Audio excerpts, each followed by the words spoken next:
Hey guys, I got a bike check here for you. Start from the bottom to the top and then go to the back. Start off by the grips.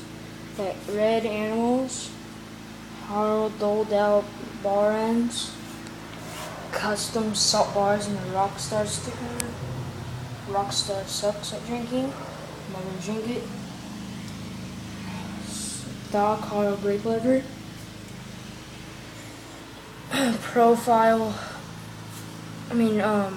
Fit Bike Company stem, Odyssey gyro, stock Haro red forks, Haro profile custom front hub, front and back rim Odyssey, animal wrapping. Valve cap, other valve cap,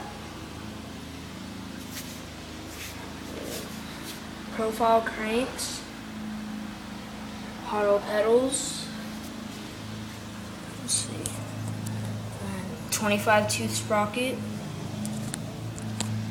other cranks, profile cassette, Haro seat, custom Eastern clamp. That's it.